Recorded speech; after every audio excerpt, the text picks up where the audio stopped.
Hello. आज के इस एनर्जी से भरे एग्जाम रिव्यू में हम टैबलेट क्वालिटी कंट्रोल टेस्ट के एक बहुत ही दिलचस्प सफर पर निकलने वाले हैं। फर्स्ट ईयर फार्मेसी के नजरिए से देखें तो ये टॉपिक बिल्कुल बेसिक और सबसे ज़रूरी है। जब एक टैबलेट फैक्ट्री में बनकर तैयार होती है तो उसे सीधे मार्केट में नहीं उतारा जा सकता। उसकी क्वालिटी और सेफ्टी को पक्का करने के लिए उसे कई कड़े इम्तिहानों से गुजरना पड़ता है।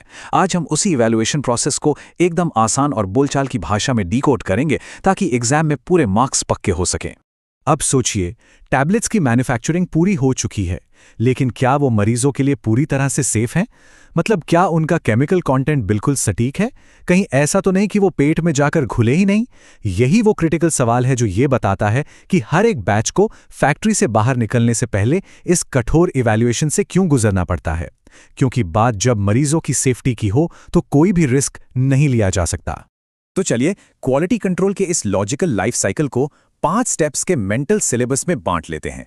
नंबर 1 विजुअल और physical checks, number 2 testing strength, number 3 weight और कंटेंट, नंबर 4 डिसइंटीग्रेशन और डिसोल्यूशन, और लास्ट में एक बेहतरीन exam review summary. Number 1 visual और फिजिकल चेक्स। तो इस सफर का सबसे पहला कदम बहुत ही बेसिक है। हम सिर्फ टैबलेट की भौतिक विशेषताओं यानी फिजिकल प्रॉपर्टीज को देखकर ये पक्का करते हैं कि सब कुछ एकदम कंसिस्टेंट है। अब इसमें सबसे दिलचस्प चीज है टैबलेट की थिकनेस यानी उसकी मोटाई। पंचिंग मशीन से निकलने के बाद साइज तो सेम रहता है, लेकिन मोटाई थोड़ी बहुत ऊपर नीचे हो सकती है। इसे हमेशा माइक्रोमीटर से नापते हैं, और यहाँ गोल्डन रूल ये है कि वेरिएशन प्लस या -5% के भीतर ही रहना चाहिए। बस इतना ही टॉलरेंस है, इससे ज्यादा वेरिएशन बिल्कुल भी एक्सेप्ट नहीं किया जाता। और हाँ, एग्जामिनर्स की एक बहुत ही फेवरेट डेफिनेशन है ऑर्गेनोलेप्टिक प्रॉपर्टीज।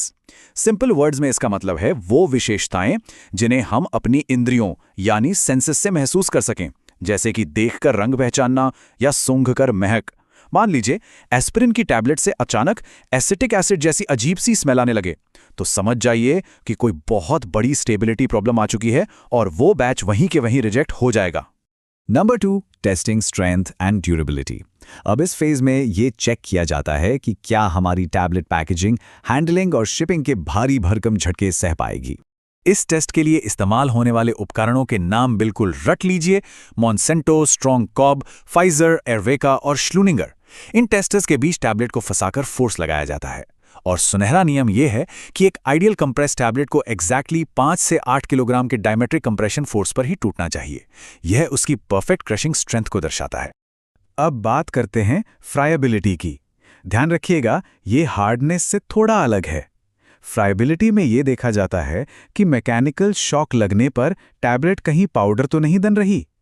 मतलब जब ट्रांसपोर्टेशन के वक्त गोलियां आपस में टकराती हैं तो उनके किनारे झड़ने नहीं चाहिए। बिना चूरा बने शॉक बर्दाश्त करने की इसी क्षमता को फ्राइबिलिटी कहते हैं।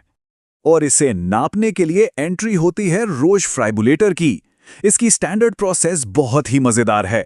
पहले टैबलेट्स का वजन करके उन्हें एक प्लास्टिक चैम्बर में डालते हैं। फिर ये चैम्बर 25 आरपीएम की स्पीड से घूमता है पूरे 4 मिनट तक, यानी टोटल 100 चक्कर, और हर एक चक्कर में टैबलेट्स को 6 इंच की ऊंचाई से गिराया जाता है। इस पूरे झटके के बाद उनका फिर से वजन होता है। तो पासिंग क्राइटेरिया क्या है? बहुत ही सख्त। टैबलेट्स का बैच सिर्फ और सिर्फ तभी पास होगा जब इस टेस्ट के बाद वजन में 0.5 से 1% से भी कम का नुकसान हो। अगर चूरा ज्यादा निकला और वजन इस लिमिट से ज्यादा कम हो गया तो बैच सीधा fail. Number 3 weight and content uniformity. अब थोड़ा केमिकल इंटीग्रिटी के अंदर चलते हैं। क्या पूरे बैच की सभी टैबलेट्स का वजन एक समान है? और क्या एक्टिव इंग्रेडिएंट्स सभी गोलियों में बिल्कुल बराबर बंटे हुए हैं? वेट वेरिएशन टेस्ट के लिए बस इस रूल ऑफ 20 को याद रखिए। बहुत सिंपल है। 20 टैबलेट्स लीजिए, उनका एवरेज वजन निकालिए। अब हर एक टैबलेट के वजन को उस एवरेज से मैच कीजिए। रूल ये कहता है कि मैक्सिमम 2 टैबलेट्स ही परमिसिबल लिमिट से बाहर हो सकती हैं। अगर 2 से ज्यादा टैबलेट्स लिमिट से बाहर हुई तो पूरा का पूरा बैच खारिज कर दिया जाता है। और कंटेंट यूनिफॉर्मिटी का नियम तो और भी ज्यादा कड़ा है। ये सुनिश्चित करता है कि हर टैबलेट में दवा की मात्रा एकदम सही हो। इसके लिए 10 टैबलेट्स का असे यानी केमिकल परीक्षण किया जाता है। नियम यह है कि उन 10 में से कम 9 टैबलेट्स के अंदर एक्टिव केमिकल 85 से 115% की रेंज में होना ही चाहिए। No compromise. नंबर 4 डिसइंटीग्रेशन और डिसोल्यूशन। ये टेस्टिंग का सबसे क्रिटिकल और फाइनल फेज है। यहाँ लेबोरेटरी के अंदर इंसानी शरीर जैसा माहौल बनाया जाता है ताकि ये चेक किया जा सके कि निगलने के बाद दवा पेट में जाकर अपना काम शुरू करेगी भी या नहीं। यहाँ एक कॉन्सेप्ट बिल्कुल क्लियर होना चाहिए। डिसइंटीग्रेशन और डिसोल्यूशन में कंफ्यूज नहीं होना है। डिसइंटीग्रेशन का मतलब बस इतना है कि टैबलेट छोटे छोटे भौतिक टुकड़ों में टूट गई है, लेकिन डिसोल्यूशन का मतलब है कि दवा उस लिक्विड मीडियम में पूरी तरह से घुल चुकी है। बॉडी में दवा के एब्जॉर्ब होने के लिए ये दोनों ही स्टेप्स बेहद ज़रूरी हैं। डिसइंटीग्रेशन टेस्ट के लिए स्टैंडर्ड यूएसपी डिवाइस का इस्तेमाल होता है। इसमें 6 ग्लास ट्यूब्स होती हैं जिनके नीचे 10 मैश स्क्रीन की जाली लगी होती है। इसे बॉडी टेम्परेचर वाले यानी 37 डिग्री सेल्सियस के सिमुलेटेड फ्लूइड में डुबाते हैं और फिर ये डिवाइस 28 से 32 साइकिल्स प्रति मिनट की रफ्तार से ऊपर नीचे मूव करता है, बिल्कुल पेट के मूवमेंट की तरह। और ये डिसइंटीग्रेशन टाइमलाइन तो दिमाग में बिल्कुल छाप लीजिए। एक डिस्पर्सिबल टैबलेट को सिर्फ 3 मिनट में टूटना होता है। एफओएसएन के लिए ये टाइम 5 मिनट है। एक नॉर्मल अनकोटेड टैबलेट औसतन 15 मिनट लेती है, जबकि एक फिल्म कोटेड टैबलेट 60 मिनट तक का समय ले सकती है।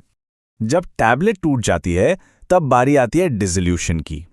इस टेस्ट में एक वायर बास्केट का इस्तेमाल होता है जो एक वेरिएबल स्पीड मोटर से जुड़ी रहती है। इसे 1000 मिलीलीटर के सिलेंड्रिकल फ्लास्क में घुमाया जाता है। यहां भी फ्लूइड का टेम्परेचर 37 डिग्री सेल्सियस के आसपास बड़ी सख्ती से मेंटेन किया जाता है ताकि ये देखा जा सके कि दवा लिक्विड में कितनी जल्दी घुल रही है। Number 5, exam review summary. चलिए इन सारी कॉम्प्लेक्स प्रक्रियाओं को एक साथ मिलाकर एक क्विक मास्टर चीट शीट में समेट लेते हैं। एग्जाम के टाइम पर रिवीजन करने के लिए ये सबसे सॉलिड तरीका है। इस मास्टर समरी टेबल को ध्यान से देखिए। थिकनेस माइक्रोमीटर से नापेंगे। लिमिट है ±5%। हार्डनेस मॉन्सेंटो या फाइजर का इस्तेमाल होगा। पास क्राइटेरिया है 5 से 8 किलो। फ्राइबिलिटी रॉश फ्राइबिलेटर, जहां वजन का नुकसान 0.5 से 1% से कम होना चाहिए। और वेट वेरिएशन 20 में से मैक्सिमम 2 टैबलेट्स ही लिमिट के बाहर जा सकती हैं। बस इसे याद कर लिया तो कॉन्सेप्ट एकदम पक्का। तो जाते जाते एक बहुत ही दिलचस्प और विचारोत्तेजक सवाल पे गौर करते हैं। मान लीजिए एक टैबलेट वेट वेरिएशन टेस्ट तो आराम से पास कर लेती है, लेकिन डिसोल्यूशन टेस्ट में बुरी तरह फेल हो जाती है।